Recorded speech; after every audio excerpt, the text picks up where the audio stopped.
Hello प्यारे students. जो बच्चे क्लास 12 केमिस्ट्री की तैयारी कर रहे हैं तो ये वीडियो उनके लिए बहुत इंपॉर्टेंट होने वाली है, क्योंकि मैं इस वीडियो के माध्यम से आपको विद्युत रसायन के जो न्यूमेरिकल बोर्ड में लगातार आते हैं मैंने उनको इस वीडियो के माध्यम से लिया है। और आप इस वीडियो के माध्यम से विद्युत रसायन के जितने भी न्यूमेरिकल है उसको बहुत आसानी से करना सीख जाएंगे। और उससे पहले आपको क्या काम करना है, जो मैंने विद्युत रसायन के जो महत्वपूर्ण सूत्र है जिनसे न्यूमेरिकल निकलते हैं सबसे पहले आपके सामने है, इनको नोट कर लीजिए, क्योंकि जो आंकिक प्रश्न है इन्हीं सूत्रों से आपको करने हैं। तो ये सूत्र है जो विद्युत रसायन के हैं। नेक्स्ट देखिए, नेक्स्ट कुछ सूत्र ये है, इनको आप एक बार नोट कर लीजिए और इनके आधार सबसे पहले नोट करिए। अब चलते हैं न्यूमेरिकल की ओर। किस तरीके के न्यूमेरिकल आते हैं ये देख लेते हैं। जैसे ही पहला प्रश्न है, ये देखिए, निम्नलिखित अभिक्रिया वाले सेल का ईएमएफ बताइए। ऐसे क्वेश्चन लगातार बोर्ड में आते हैं और प्रत्येक वर्ष इसी टाइप का क्वेश्चन पूछा जाता है। तो ये क्वेश्चन आपको कैसे करना है ये समझिए।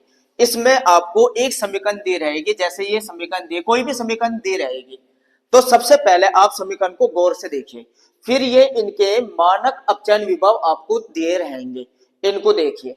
और आपसे क्या पूछा है, एएमएफ, ये कैसे निकालते हैं इसको समझिए। सबसे पहले आप ये समीकरण को देखेंगे तो आप देख रहे हैं Zn और दूसरी तरफ Zn प्लस 2 आयन दिखाए गए हैं, इसको लिखिए। अब आप यहां देखिए, जब आप इन तत्वों को देखेंगे तो देखिए यहां Zn की ऑक्सीकरण संख्या 0 और दूसरी तरफ Zn की ऑक्सीकरण संख्या प्लस के 2।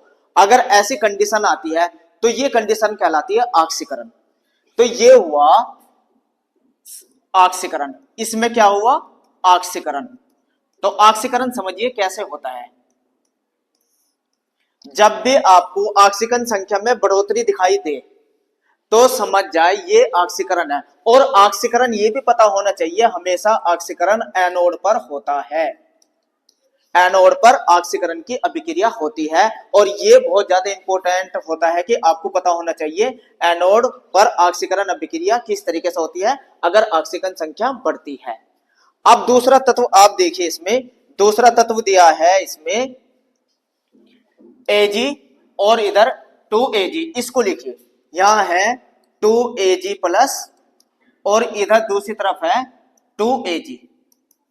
अब आप देखें यहां 2 प्लस का आना है, 1 प्लस ये 2 प्लस है और यहां हो रही है ऑक्सीकरण संख्या 0, तो ऑक्सीकरण संख्या घट रही है और घटने पे हमेशा होता है अपचयन। तो आपको ये ध्यान रखना है किस जो समीकरण आपको दी है उसमें कौन सा तत्व ऑक्सीकरण कर रहा है और कौन अपचयन कर रहा है। जैसे ही आपको पता चल जाएगा तो आप तुरंत फार्मूला लगाइए, ये होता है अपचयन कैथोड पर। और अब फार्मूला लगा देते हैं, ई नोट एम एफ जब आपको निकालना हो इसका सूत्र होता है ई नोट कैथोड माइनस ए नोट एनोड, ये वाला फार्मूला होता है। कैथोड में से एनोड का जो ईएमएफ होता है वो आपको घटाना होता है। अब देखिए आपको करना क्या है ये समझिए बस। अब एन कैथोड, कैथोड पे कौन है, Ag, तो Ag का मान आपको यहां दिया रहेगा प्लस 0.80, तो ई कैथोड का मान है प्लस 0.80। देखो कैसे पता चला, कैथोड, कैथोड पे है Ag, तो Ag का मान यहां दिया हुआ है इसलिए कैथोड पे लिख दिया ये, माइनस एनोड पे कितना मान दिया हुआ है, Zn एनोड पे हो रहा है ये अभिक्रिया और इसका मान दिया है माइनस 0.76 वोल्ट। अब इसको हल करिए, प्लस के 0.80 और प्लस 0.76, तो आंसर आ जाएगा 1.56 वोल्ट। ये आ गया आंसर। तो हमेशा जब भी इस टाइप का आपको क्वेश्चन करना हो, आते हैं क्वेश्चन और आपको ऐसे ही करना है। सबसे पहले ऑक्सीकरण अभिक्रिया देखिए, वो कैसे देखते हैं, ऑक्सीकरण संख्या में वृद्धि। दूसरे नंबर पे अपचयन अभिक्रिया छांटिए। वो कैसे छांटते हैं? ऑक्सीजन संख्या में कमी। तो ऑक्सीकरण कहाँ होता है? एनोड पर। अपचयन कहाँ होता है? कैथोड पर। और फार्मूला लगाइए, तुरंत ये आ जाएगा। तो इस टाइप के क्वेश्चन बोर्ड में पूछे जाते हैं। चलिए चलते हैं दूसरे टाइप के क्वेश्चन पर जो बोर्ड में आते हैं। आप दूसरा क्वेश्चन से देखिए। कॉपर सल्फेट के घोल में लोहे की छड़ डालने पर घोल का रंग नीला क्यों हो जाता है? देखो, इस टाइप के क्वेश्चन बहुत ज्यादा, करीब 20-25 क्वेश्चन है जो आपके कोर्स में है, और सबका करने का एक ही तरीका बताऊंगा, तुरंत बना देंगे सारे ही क्वेश्चन का उत्तर। जितने भी इस चैप्टर से आपसे कारण बताओ वाले क्वेश्चन पूछता है, चाहे वो रंग वाले क्वेश्चन हो, चाहे विस्थापन वाले क्वेश्चन हो, चाहे परत चढ़ाने वाले क्वेश्चन हो, जैसे भी कारण बताओ वाले विद्युत रसायन में जितने भी क्वेश्चन है, सबका करने का तरीका एक ही है। आइए सबसे पहले किस तरीके से क्वेश्चन करा जाता है वो समझाता हूं। इन क्वेश्चनों को करने के लिए आपको विद्युत रासायनिक श्रेणी याद होनी चाहिए। नहीं याद है तो मैं लिख के याद करा देता हूं, आप इस तरीके से विद्युत रासायनिक श्रेणी देखें। आपको याद रखना है लेना का भाई कार नहीं मांगता और मैं जानता नहीं SnPb को। Fe यहां ले लो, Fe SnPb, और यहां लिखो H2। अभी याद करा दूंगा थोड़ी देर में। CHAPA चापा, C से Cu, Hg Ag Pt Au। अब आपको क्या याद रखना? देखो, सबसे पहले आपको ये याद रखना कि आपको ये सारणी कैसे याद रहे। देखो, इसके लिए आप ये याद रखना, लेना का भाई कार नहीं मांगता और मैं जानता नहीं Fe SnPb को, और नीचे यहां आ जाएगा H2, और नीचे आपको लिखना चापा।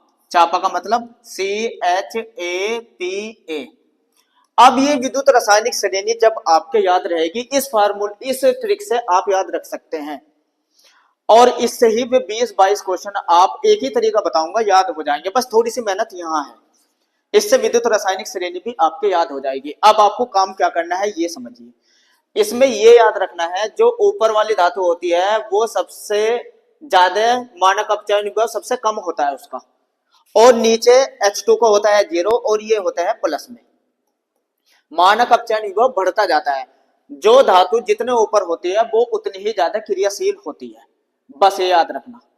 अगर ये पता है, यानी कि सबसे ज्यादा क्रियाशील कौन है? लिथियम। यहां से क्वेश्चन बनते हैं, 4 धातु देगा और उसमें से पूछेगा बताओ सबसे ज्यादा क्रियाशील कौन है, और जिसकी विद्युत रासायनिक श्रेणी याद है वो तो तुरंत बता देगा। और याद करने का तरीका ये रहा। तो अब आपको इस टाइप के क्वेश्चन कारण बताओ वाले बिल्कुल नहीं घबराना। अब लिखने का एक ही तरीका बताऊंगा और इसी से 20-22 क्वेश्चन आपके याद हो जाएंगे। तरीका है, सबसे पहले आपको बताना है मानक अपचयन विभव, और इससे पहले आपको बताना है स्थान। ये एक फार्मूला दे रहा हूं जिससे कि आप ये क्वेश्चन कर सकते हैं। स्थान, मानक अपचयन विभव, फिर क्रियाशीलता, और फिर क्वेश्चन। अब आप कहेंगे सर ये क्या है, अब तक समझ में नहीं आ रहा। अब सारी चीजें समझ में आएगी, क्योंकि जब मैं आपको 20-22 क्वेश्चनों का एक ही उत्तर लिखवा रहा हूं, उसके लिए कुछ तो मेहनत करनी होगी ना। तो मेहनत यही है, सबसे पहले तो आपको सारणी पता हो, इस सूत्र से पता चल जाएगी, और फिर आपको ये तरीका पता हो। अब देखिए उत्तर कितने इजी से आप बना पाएंगे। उत्तर देख लेते हैं कैसे लिखना है आपको उत्तर। अब मैं आपको उत्तर लिखने का तरीका बता देता हूं। अब देखिए, सबसे पहले मैंने आपको क्या बताया? स्थान। अब स्थान किसका बताना है? इस जो क्वेश्चन आपको आया उसमें 2 धातु दी रहेगी, एक तो कॉपर है, देखो Cu है, और दूसरी जो इसमें क्या है? लोहे। तो 2 धातु आपके क्वेश्चन में दी रहेगी, जरूर रहती है। तो इन दोनों धातु में आपको ये पहचान करनी है ऊपर कौन सी है। तो आप यहां देखिए जो सारणी बनाई, Cu तो ये रहा और Fe ये रहा। ऊपर कौन है? Fe धातु है ना। और आपको क्या बताना सबसे पहले? स्थान। आइए उत्तर लिखते हैं। हम उत्तर लिखते हैं विद्युत, इसको नोट कर लीजिए, चाहे कोई भी क्वेश्चन आए यही लिखना आपको। विद्युत रासायनिक श्रेणी में Fe धातु का स्थान Cu धातु से ऊपर है। Cu धातु से ऊपर है। तो आपने सबसे पहले क्या बता दिया? स्थान। इसके बाद क्या बताना? मानक अपचयन विभव। और मैंने अभी आपको बताया जो धातु ऊपर है उसका मानक अपचयन विभव कम होता है। तो इसमें जोड़ के लिखिए, अतः ऊपर कौन है? Fe धातु। Fe धातु का मानक अपचयन विभव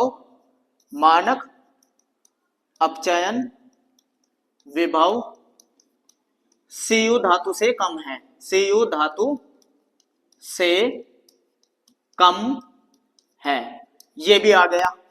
तीसरे नंबर पर क्या बतानी? क्रियाशीलता। अब ये भी ध्यान रखना, जो ऊपर होती है धातु वो नीचे वाली धातु से ज्यादा क्रियाशील होती है। ठीक है, तो ऊपर कौन है? यहाँ Fe और नीचे कौन था? Cu। तो Fe ज्यादा क्रियाशील हुई ना, तो ये बात भी लिखो इसमें। अतः Fe धातु Cu धातु से अधिक क्रियाशील है, अधिक क्रियाशील है। ये बात आपको लिख देनी है। तो तीनों नोट आपने लिख दिया, स्थान बता दिया, मानक अपचयन विभव बता दिया, क्रियाशील बता दिया। अब जो क्वेश्चन दिया उसको लिख दो, यही जिस कारण। अब क्वेश्चन जो दिया वो का वही उतारो। तो जिस कारण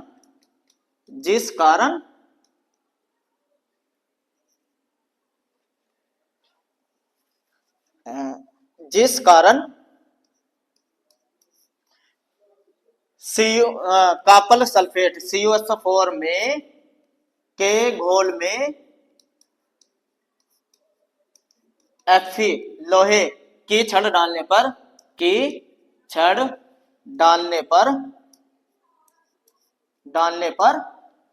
घोल का रंग नीला हो जाता है। ये पूरा लिख दो, घोल का रंग नीला हो जाता है। तो इस टाइप के क्वेश्चन 20-22 क्वेश्चन आपके पेपर में आते हैं। पेपर में है, अलग अलग टाइप के हैं, लेकिन उत्तर करने का तरीका एक ही है।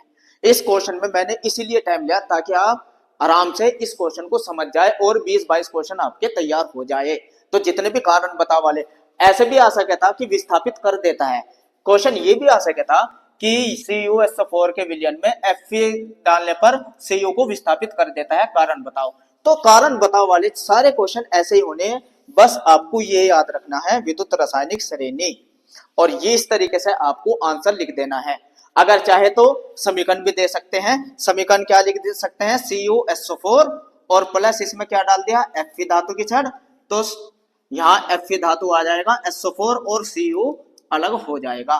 तो ये समीकरण भी आप लिख के दे सकते हैं। तो ये हुआ पूरा का पूरा आंसर इस टाइप के क्वेश्चन को करने का। तो इसके चलो थोड़ा सा देखते हैं, इसमें डायग्राम भी है शायद, देखते हैं। ये देखिए, ये रहा। इस अभिक्रिया में Fe+ आयन घोल में आ जाते हैं, जिससे कि विलयन का रंग हल्का हरा दिखाई देने लगता है। ये रहा। तो इस तरीके से ये समीकरण मैंने अभी आपको लिख दी। इस तरीके से डालने के बाद ये समीकरण आ जाती है। नेक्स्ट क्वेश्चन चलते हैं क्वेश्चन नंबर 3 पे। चलिए क्वेश्चन नंबर 3 देख लेते हैं। ये क्वेश्चन है जो कि बहुत ज्यादा पेपर में आता है, इंपोर्टेंट क्वेश्चन है, इसको भी जरा ध्यान से समझिए। 0.10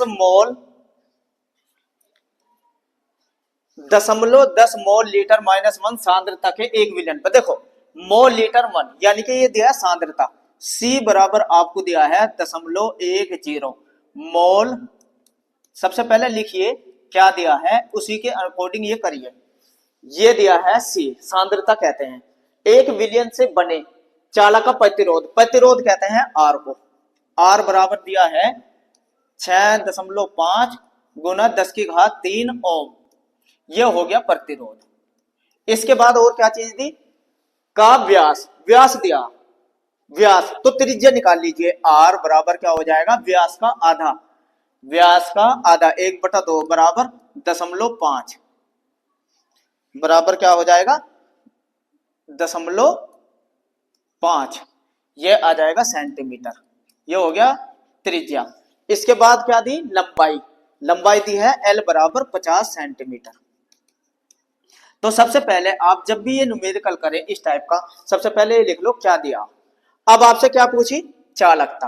देखो चालकता फार्मूले आपको पता हो, इसके लिए चालकता का जो फार्मूला होता है, चालकता पूछी जाती है एग्जाम में, तो चालकता का फार्मूला होता है, चालकता निकालनी है आपको, तो इसके लिए निकलता है कापा बराबर, कापा कहते हैं चालकता को 1/ρ, रो होता है प्रतिरोधकता। अब प्रतिरोधकता तो इसमें दी नहीं, या तो देता।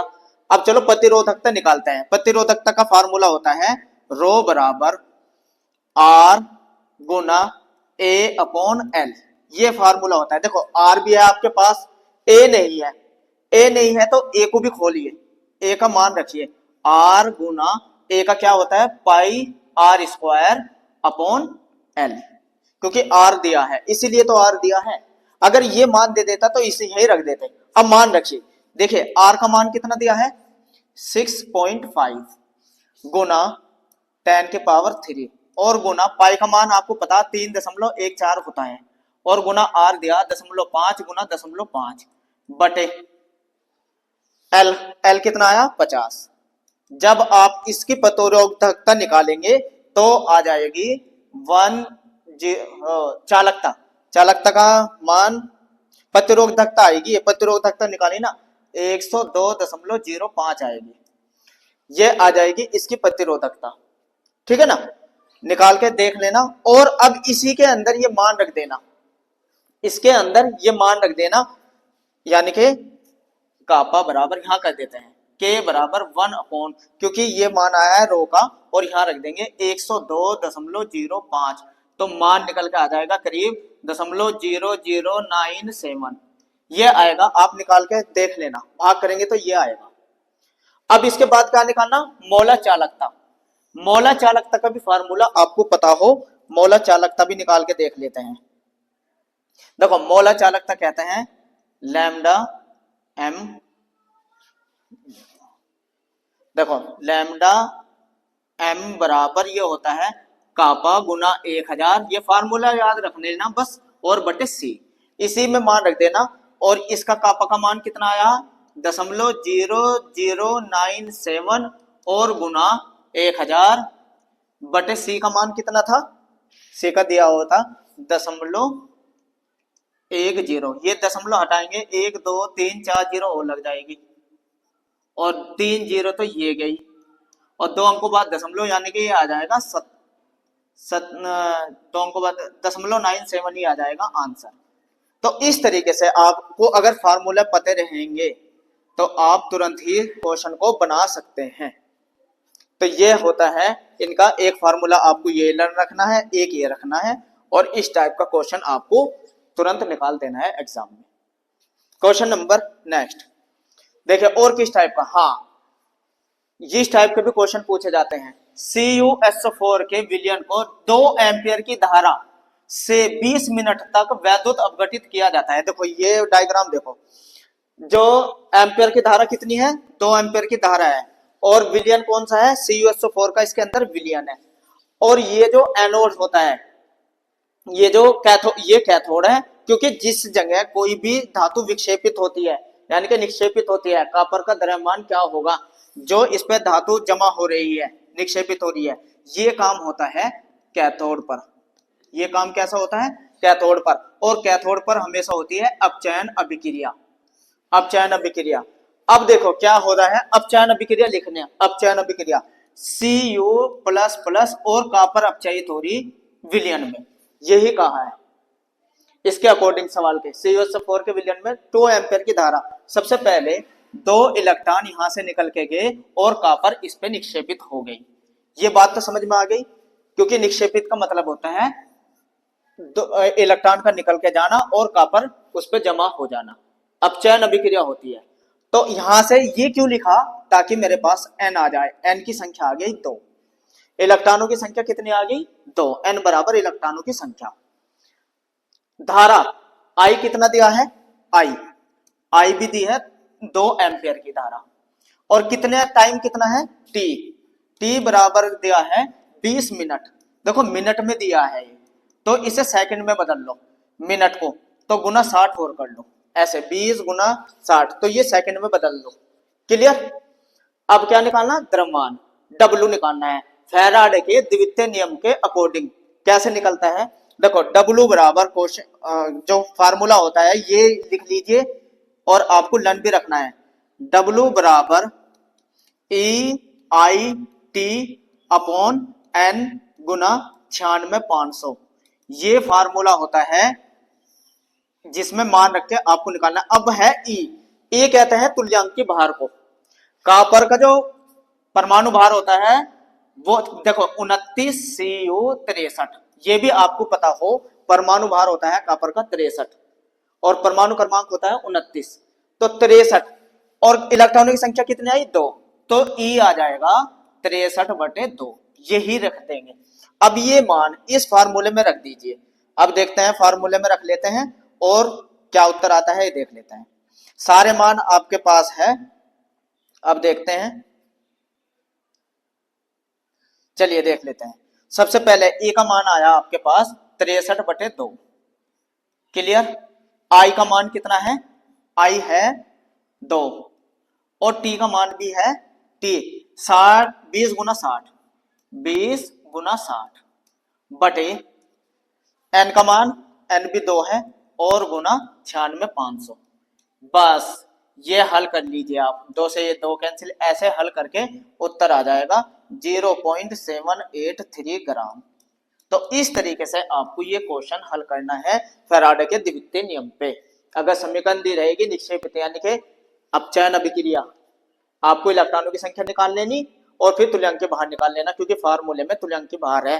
तुल्यांकी भार जो परमाणु भार होता है उसको इलेक्ट्रॉनों की संख्या से भाग देने से आ जाता है। क्लियर। नेक्स्ट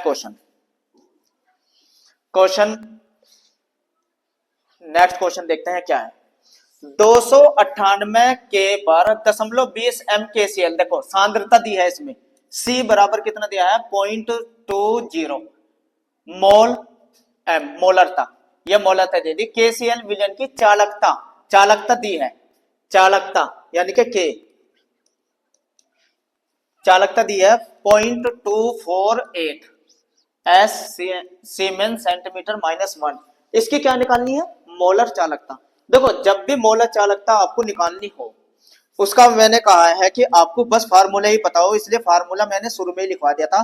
मोलर चालकता का फार्मूला होता है लैम्डा सी लिखिए, मोलर चालकता M बराबर K गुना 1000 अपॉन C, ये फार्मूला है, अभी थोड़ी देर पहले आपने निकाली थी, और एग्जाम में इसके ऊपर मोलर चालकता के क्वेश्चन आते हैं। बस आपके पास सब चीज है। K का मान कितना है 0.248 और गुना 1000 बटे ये दिया है 0.20, डेसिमल से डेसिमल कैंसिल करो, 1 0 बढ़ा दो, 3 अंक है ना यहाँ, तो 2 0 से 2 0 गई, 2 यहाँ लगा देते हैं, 2 एकम 2, 2 दूनी 4, 2 चौक 8, 1240। तो ये आ गया आंसर 1240। इस तरीके से आपसे डायरेक्ट फार्मूले में लगा के क्वेश्चन भी पूछ लिए जाते हैं। 3 नंबर में ये प्रश्न आता है। इस टाइप के प्रश्न आपको सारे करके देखने हैं। आंकिक प्रश्न में आपको कभी कोई परेशानी नहीं होने की, अगर आप इसी तरीके से करते रहे। नेक्स्ट क्वेश्चन देखते हैं। हाँ, इस तरीके के क्वेश्चन भी बहुत ज्यादा पूछा जाता है। निम्नलिखित सेल का क्या निकालना है, AMF ज्ञात कीजिए। Zn से Zn2+ का है 1 मोल पे, और Cu2+ से Cu, देखो खुद ही बता रखा है इसने। तो अभी मैंने थोड़ी देर पहले आपको बताया था Zn से क्या हो रहा है Zn2+। अब आप देखिए Zn से Zn2+ हो रहा है, इसका मतलब ऑक्सीकरण संख्या यहाँ 0 है और यहाँ प्लस के 2 रहा है, तो क्या हो रही है ऑक्सीकरण हो रही है। क्या हुआ यहाँ ऑक्सीकरण, और ऑक्सीकरण कहाँ होता है, ऑक्सीकरण होता है एनोड पर। ऑक्सीकरण की अभिक्रिया होती है एनोड पर। इसके बाद अब यहां देखिए सी यू और इसके ऊपर है 2+ और इधर हो रहा है सी यू। तो ऑक्सीजन संख्या प्लस के 2 से 0 हो रही है, घट रही है ना।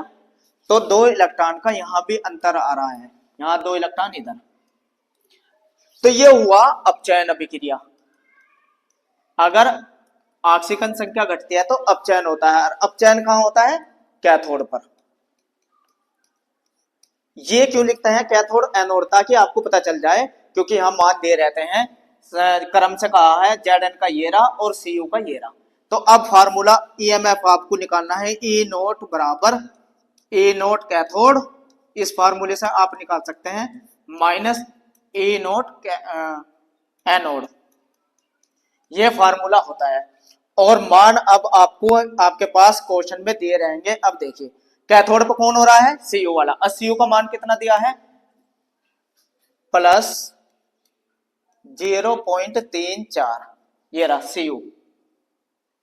कैथोड पे Cu हो रहा है ना, हाँ देखो Cu का मान पीछे वाला ये, और एनोड पे है Zn माइनस के 0.76। तो ये हल करिए 0.34 प्लस 0.76, तो इसका आंसर आ जाएगा 1.10 वोल्ट, इनको जोड़ने से। तो इस तरीके से ये क्वेश्चन भी सबसे ज्यादा पेपर में पूछा जाता है। तो मैंने अपनी इस वीडियो में उन्हीं क्वेश्चनों को लिया है जो लगातार बोर्ड में आते हैं क्वेश्चन, और कैसे किए जाते हैं मैंने ये आपको समझाया है। तो वीडियो अच्छी लगी है तो लाइक करिए, कमेंट्स करिए और सब्सक्राइब भी करिए। मिलते हैं मेरी नेक्स्ट वीडियो में, जो कि मेरी डे 20 की सीरीज चल रही है। मेरे साथ जुड़े रहने के लिए थैंक्स।